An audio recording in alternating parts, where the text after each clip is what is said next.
Shalom Bapak Ibu Saudara yang dikasihi Tuhan, jumpa lagi dengan saya, Beni Syewarjaya. Bapak Ibu Saudara, pertobatan yang benar atau hidup kekristenan yang benar tentu harus menghasilkan sebuah kehidupan yang berkualitas. Kalau hidup kekristenan kita sama saja dengan ketika kita belum bertobat, atau sama saja dengan orang-orang agama lain, lalu apa istimewanya hidup kekristenan kita? Tentu hidup kekristenan kita itu harus menghasilkan sebuah kehidupan yang berkualitas tinggi. Kehidupan berkualitas seperti apa? Ini yang akan saya bahas. Mari kita buka Alkitab kita dari Lukas 18 ayat 18 sampai 27. Kita nggak usah baca karena terlalu panjang.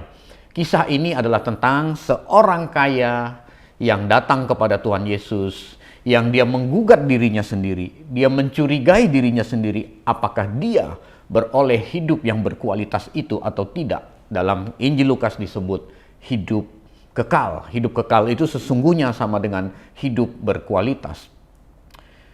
Dia berkata, "Guru yang baik, apa yang harus kulakukan supaya aku beroleh hidup yang kekal?" Yesus berkata, "Hanya Allah yang baik. Mengapa engkau menyebut aku baik?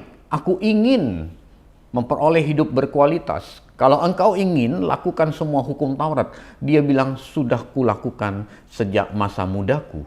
Berarti ini orang sudah melakukan hukum Taurat tepat seperti apa yang diperintahkan oleh Taurat itu sendiri. Dia mengatakan sudah dia lakukan dan Tuhan Yesus tidak menggugat dia.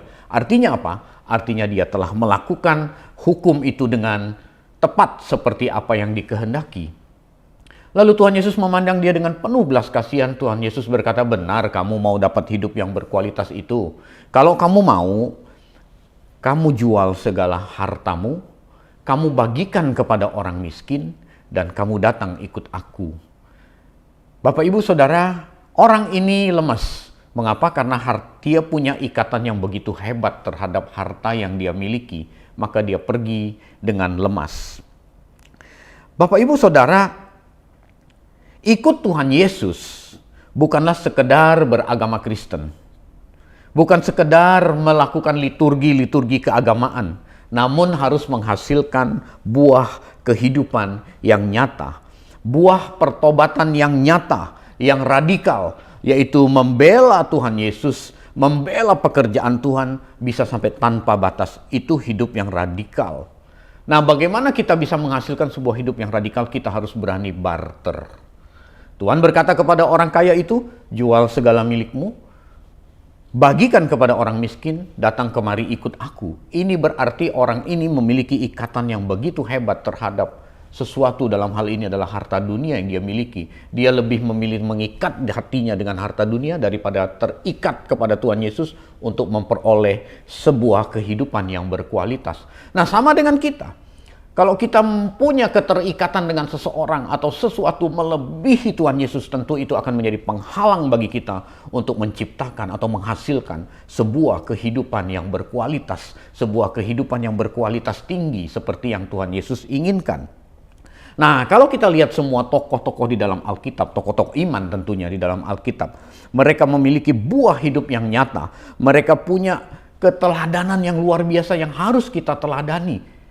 Contoh Rasul Paulus, dia berani kehilangan kewarganegaraannya. Dia tinggalkan harta dunia, pangkat, kemegahan, kedudukan yang dia miliki, dia tinggalkan, dia anggap sampah.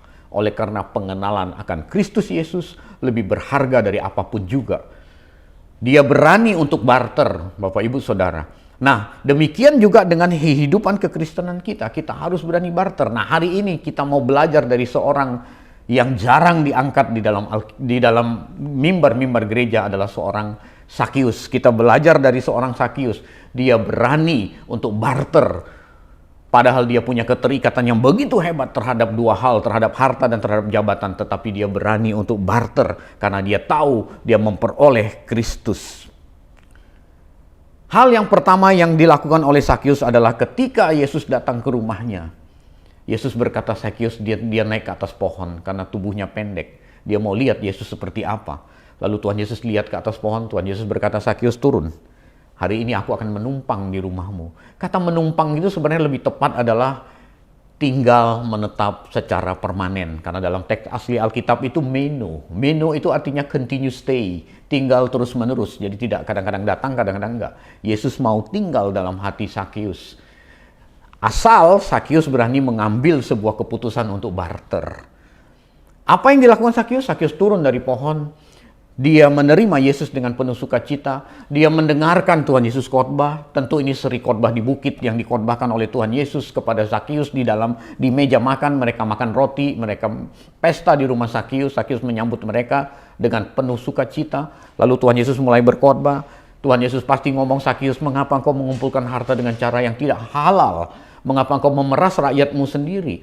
Mengapa engkau menarik pajak lebih dari yang ditentukan? Mengapa engkau memupuk kekayaan untuk dirimu sendiri? Kalau kau mati, untuk siapa itu? Ada sebuah kehidupan yang jauh lebih berkualitas, yaitu kehidupan kekal yang Tuhan sediakan, yang telah disediakan oleh Allah Bapa. Mengapa engkau tidak mengejar hal itu? Ada seorang kaya datang, dia punya ikatan dengan hartanya yang banyak, dia tidak rela dan dia tidak bersedia melepaskan ikatannya dengan harta dunia yang dia miliki. Sekarang Sakeus, apa yang kau ingin aku lakukan? Aku mau menetap di dalam hatimu, kata Tuhan Yesus. Aku mau menumpang, aku mau meno dalam kehidupanmu.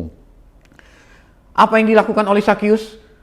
Dia berdiri dan dia berkata kepada Tuhan Yesus, separuh dari hartaku akan kubagikan kepada orang miskin. Dan sekiranya ada yang kuperas, akan kukembalikan 4 kali lipat. Sakeus berani barter, Bapak Ibu Saudara. Uang adalah hal yang bernilai. Uang adalah hal yang paling bernilai yang dipandang Sakeus. Gara-gara mengumpulkan uang ini, dia mengorbankan martabat nama baiknya. Dia mengorbankan nama baik keluarganya sendiri. Dan dia mengorbankan, tidak apa-apa, orang di kota Yeriko tidak bergaul dengan aku. Sakeus dianggap orang berdosa, Bapak Ibu. Sakeus dicap orang berdosa. Mengapa? Karena dia pemungut cukai. Dia memeras rakyatnya sendiri. Dia memeras orang Yahudi. Dia bekerja kepada kekaisaran Roma untuk memeras orang Yahudi. Maka Sakeus tidak bergaul, atau orang-orang di kota Yeriko tidak bergaul dengan Sakeus, karena Sakeus digolongkan sebagai orang berdosa. Orang berdosa itu bisa pemungut cukai, bisa pelacur, bisa orang sakit kusta, dan lain sebagainya. Gara-gara mengumpulkan uang, Sakeus berani dikucilkan oleh orang-orang sekampungnya, oleh orang-orang di sekitarnya. Ini menunjukkan bahwa uang adalah hal yang penting dalam hidup Sakeus, dan gara-gara itu dia rela nama baiknya tercemar, nama baik orang tuanya, ayahnya, ibunya, saudaranya, keluarga besarnya, dia rela. Mengapa? Karena uang dianggapnya hal yang penting. Tetapi oleh pengenalan dia akan kebenaran firman Tuhan, karena dia dijamah oleh Tuhan Yesus, pertemuan secara pribadi, perjumpaan secara pribadi dengan Tuhan Yesus membuat semua itu berubah. Dia berani mengambil keputusan untuk barter. Dia berkata, separuh dari hartaku akan kubagi kepada orang miskin. Mengapa orang miskin? Itulah beban pekerjaan Tuhan, Bapak Ibu. Kalau kita baca di keempat Injil, ketika lihat orang miskin, orang susah, orang lemah, Tuhan Yesus tergerak hatinya oleh belas kasihan. Alkitab mencatat, maka tergeraklah hati Tuhan Yesus oleh belas kasihan. Jadi orang miskin, orang susah, orang lemah, itulah beban pekerjaan Tuhan. Walaupun saya mengerti berkhotbah juga, berkhotbah di mimbar megah, mimbar mewah, mimbar di hadapan ribuan orang juga beban pekerjaan Tuhan itu. Tetapi pekerjaan Tuhan yang real, yang sesungguhnya adalah memperhatikan orang lemah, orang kecil, orang susah. Kalau kita punya ketergerakan hati oleh belas kasihan, itu kita melakukan pekerjaan Tuhan yang mulia, Bapak Ibu. Seperti yang dilakukan oleh seorang Sakeus. Lalu dia berkata, kalau ada yang kuperas, akan kukembalikan 4 kali lipat. Bayangkan Bapak Ibu Saudara, Bank Dunia, IMF pun tidak mungkin memberi bunga sampai 4 kali lipat. Tapi Sakeus di zaman Tuhan Yesus telah melakukannya. Dialah banker yang sejati, Sakeus. Dia berani mengembalikan 4 kali lipat dengan bunga yang begitu besar. Dengan resiko Sakeus bisa bangkrut karena hal ini. Zaman itu tidak ada catatan, tidak ada komputer. Orang banyak di depan pintu rumah Sakeus menyaksikan Tuhan Yesus makan dan khotbah di rumah Sakeus. Orang banyak yang merasa diperas itu pasti langsung ngaku-ngaku tuh. Jangan-jangan yang tidak diperas juga ngaku-ngaku. Saya pernah diperas. Ayo balikin 4 kali lipat. Saya diperas cuman 5 juta. Ayo balikin 5 kali lipat. Padahal mungkin dia diperas cuma 500 ribu. Dia tambahin nolnya 1. Jangan-jangan kalau kita ada di situ juga kita ngaku-ngaku diperas karena dikembalikan 4 kali lipat, Bapak Ibu. Sakyus berani barter karena dia mengerti harta dunia sementara. Tuhan Yesus pasti ngomong, kumpulkan harta di surga, jangan di bumi. Karena di bumi ngengat dan karat bisa merusak, pencuri bisa membongkar. Kalau kamu kumpulkan harta di surga, di sana tidak ada pencuri, tidak ada karat dan ngengat. Kamu beroleh kehidupan kekal seperti yang diinginkan oleh pria yang baru ketemu dengan Tuhan Yesus yang pergi dengan lemas karena hartanya banyak, karena dia terikat dengan harta yang begitu hebat. Itu hal yang pertama yang Sakyus berani barter. Hal yang kedua adalah jabatannya. Jabatan itu dianggap berharga banget. Gara-gara jabatannya ini, dia mengejar jabatannya ini, lagi-lagi dia berani dikucilkan oleh penduduk di kota Yeriko. Bapak Ibu Saudara, saya baca tentang sejarah kota Yeriko zaman itu. Yeriko adalah kota pusat produksi dan ekspor balsam terbesar saat itu. Kota industri yang maju saat itu. Bayangkan seorang Sakyus menjadi kepala pemungut cukai di situ. Betapa sebuah jabatan yang kata orang becek atau basah, atau gampang korupsi, ataupun bisa mengumpulkan harta berlipat-lipat kali dalam waktu yang singkat. Jabatan yang begitu penting, yang mungkin diingini oleh banyak orang, ditinggalkan. Dia berani barter demi pengenalannya akan Kristus Yesus. Demi Sang Juru Selamat yang memberi sebuah kehidupan berkualitas yang dijanjikan. Bapak Ibu Saudara, pertobatan sejati atau perjumpaan sejati dengan Tuhan harus sampai tingkat ini. Menghasilkan sebuah kehidupan yang berkualitas. Bagaimana bisa menghasilkan sebuah kehidupan berkualitas? Bersedia barter, bersedia melepaskan diri dari segala ikatan dengan harta dunia, dengan hal yang fana, supaya kita memperoleh sesuatu yang kekal. Lukas 14 ayat 33. Kalau mau dimuridkan, kata Tuhan Yesus, kamu harus melepaskan diri dari segala ikatan. Kalau baru bisa dimuridkan oleh Tuhan Yesus. Kalau kamu tidak melepaskan diri dari segala ikatan, kamu tidak bisa menjadi murid Tuhan. Bapak Ibu Saudara, tidak terikat dengan apapun dan siapapun. Itu loh bahasa sederhananya, tidak terikat dengan apapun dan siapapun. Boleh punya teman Pak, boleh punya pasangan Pak, yes boleh. Boleh punya uang Pak, yes boleh. Tapi tidak terikat di situ.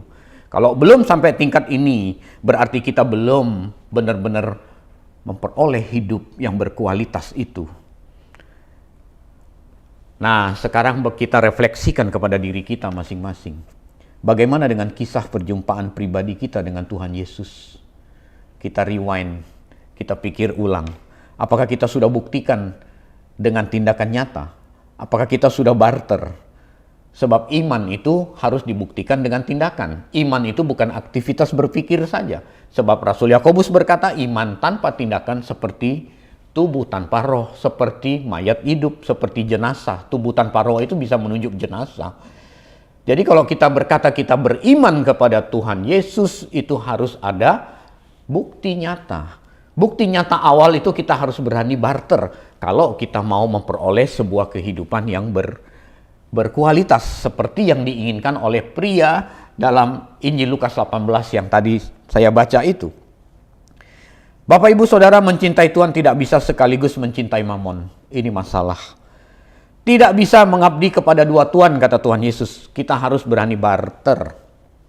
Tapi fakta hari ini, sebagian orang mau kenal Tuhan, motifnya justru mau mamon itu. Kenal Tuhan diberkati, kenal Tuhan dipermudah, kenal Tuhan dibikin jadi lancar, kenal Tuhan tendernya gol, kenal Tuhan restorannya jadi rame.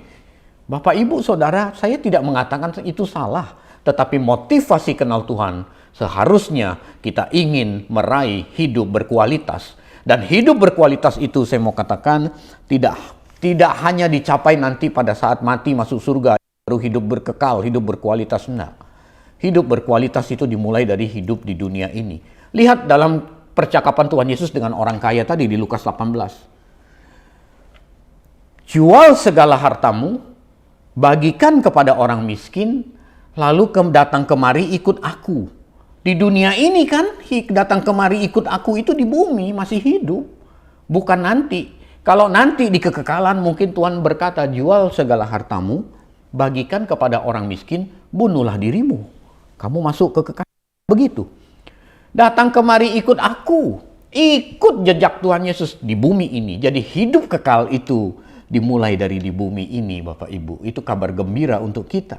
Hidup kekal, hidup berkualitas, hidup kekristenan yang menunjukkan hidup yang berani barter. Itu adalah dimulai dari dunia ini. Dimulai waktu kita masih hidup. Banyak orang Kristen hari ini keliru. Kelihatannya baik, rohani, taat ke gereja, bahkan mungkin ambil bagian dalam pelayanan gereja, bahkan menjadi pendeta. Tapi berhenti sampai di situ, diparkir di situ.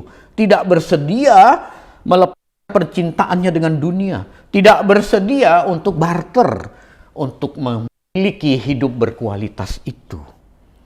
Dalam Lukas 14 ayat 33, untuk menjadi murid Tuhan Yesus, kita harus berani melepaskan diri dari segala ikatan yang mengikat kita. Belajar dari teladan seorang Sakius. Sakius itu konsisten memberi diri melayani Tuhan Yesus.